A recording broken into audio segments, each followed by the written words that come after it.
Welcome back to the channel, guys, with a 2026 M1000RR getting its first mod TST tail tidy and license plate bracket. Keep watching if you want to see how to get your bike from this to this.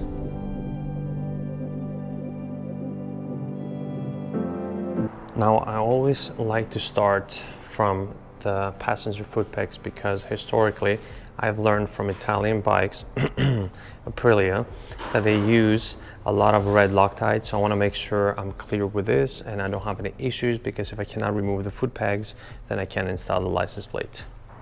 Okay, let's see. Wow. Okay, that broke loose like butter. Take notes, Aprilia. Now for this, I'm using a T40 Torx.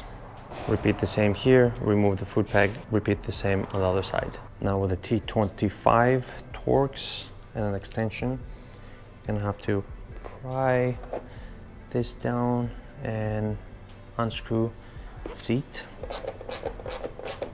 Now that the T25 screw is loose, just pry the seat up and remove. Make sure you keep the screw right there. Now take the ignition key, put it here, and the rear cowl, turn it and lift it up. And lift. There you go. Again, with the T25, we're going to remove 1, 2, 3, 4, 5, 6 screws. Just break them loose. One by one.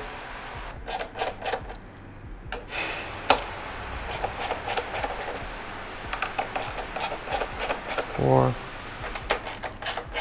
5, and 6, and go ahead and remove all of them. Next, you're going to have to cut this zip ties over here, some cutters,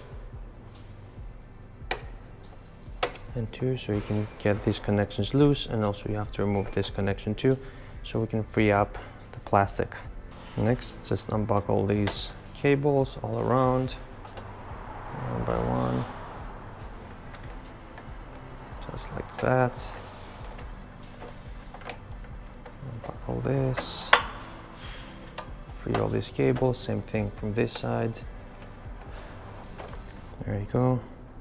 All cables are loose, and at the same time, which I've already done, you're gonna have to grab this and unclip it from the sides all around, so you can break this loose. And also don't forget to unclip it from here, and this should be able to come off just like that. Next, unclip all connectors. You're going to need 2 hands for these. I already started unclipping 2 and 3 connectors, and now we can proceed to remove the fender. Okay, next step, again with the T25 Torx, we're going to remove 1 and 2 T25 right there. Loosen these screws, remove 1, remove 2, and then we can pull the fender out. First screw is removed, now we're going to go for the second one. I already broke it loose, and as you unscrew this, the whole fender is going to come loose. You're just going to pull backwards, just like that. There you go. And just pull the whole thing down. Okay, make sure all the cables go through the hole over here. Push them through. There we go. And then you can grab this and remove it completely. Now again with the T25, you'll see 1 screw here that comes underneath and 1 here. These clips, we're gonna have to remove them with pliers, but first we're gonna have to go underneath and get these T25 bolt and remove it. Remove this and remove the other one from the other side. Okay, the screws are removed underneath. Now with this needle pliers, we can just remove this. We're not gonna need it anymore, so we can expose the hole, and we're gonna remove the other one here too. Now we're going to get the right side taillight and turn signal past the cables through the hole here from the top like this, and past this threaded bolt through here. Pass all 3 through here, pass them from the top right there, and push it through all the way in.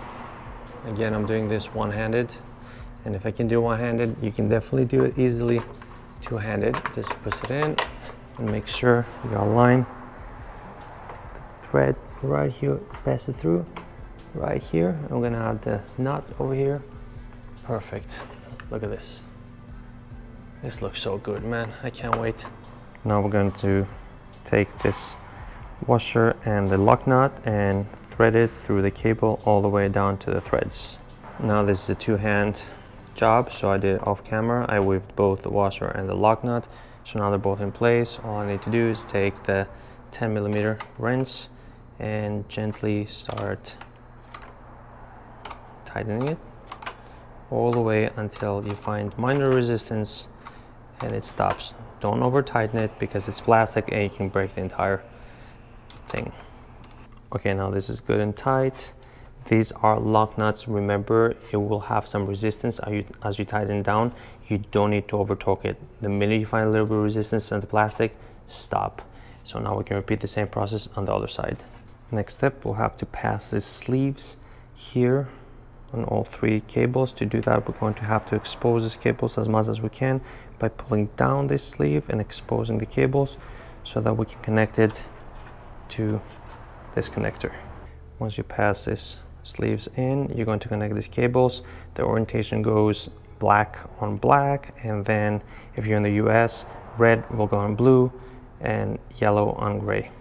Now next up, we'll have to use a lighter or heat gun to melt and shrink these on the cables. But before I do this, and here, I'm going to ensure that they're all aligned. I connect them already. And what I'm going to do is I'm going to do a test just to ensure that the lights work. I am going to get a error code because I don't have the license plate light connected yet. And before you turn on the ignition, make sure these are aligned and they're not making any contact with each other so you don't create a short. Let's test it.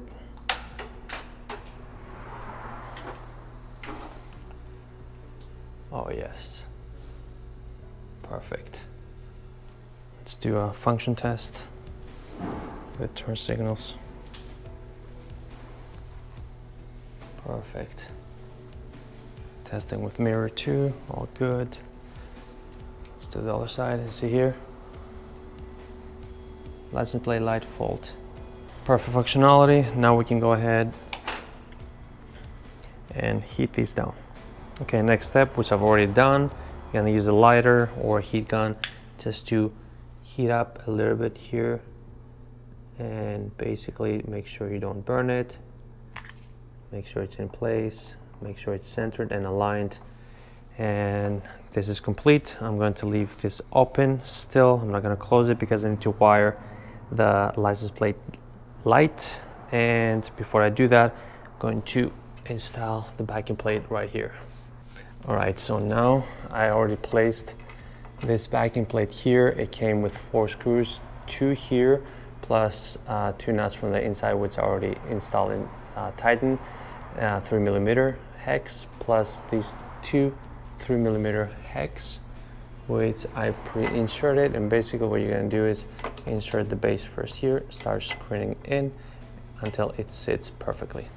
Tighten these. 1, 2, all the way in. But remember, to align this, I actually had to unscrew these that I tightened before for the taillights, only to give the plastic a little bit of wiggle so it can align with this. Okay, next step is to add the license plate bracket right here at the foot peg. Unfortunately, I don't have my license plate yet, therefore I cannot add the license plate light, because if I do, there's a chance I might damage it or lose it. So for now, I'm going to demonstrate how to mount the license plate light, but I'm not going to install it yet. I'm going to use a 6mm hex for the bolt right here. They provide these bolts to tighten in.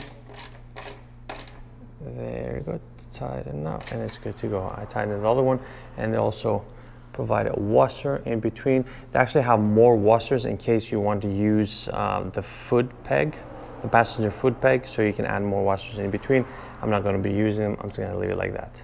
So for the license plate light, it's going to go right here in between the bracket and the license plate. It also has an adhesive here if you want to use it for double safety. Then you're going to put it here and add the license plate in between, and then the wire, the cabling, you can put it under here, wire it under here in this location, go in here and up and come through here, which I'll demonstrate how to do the connection, because I actually want to do the connection so I can keep the light here for now so I don't get the check engine error until I get my license plate. All right, so basically here I connected the harness that came with the license plate light right here, the license plate light plug, and what you do is you lift these two and you connect black to black, and then the rest from the other side here. And unfortunately, for some reason, my license plate light is not working. So when I turn it on, no light. I don't know why.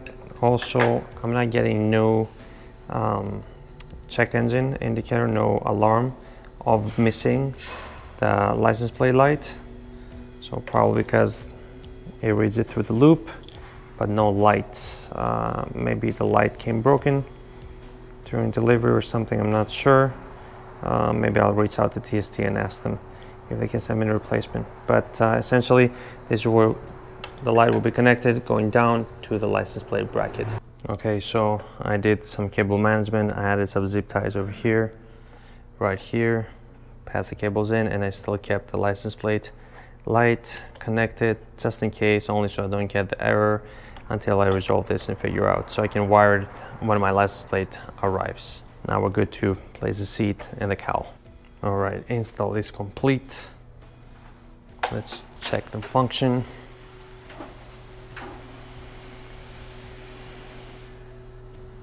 This looks perfect. Cleanest taillight. Check the turn signal real quick.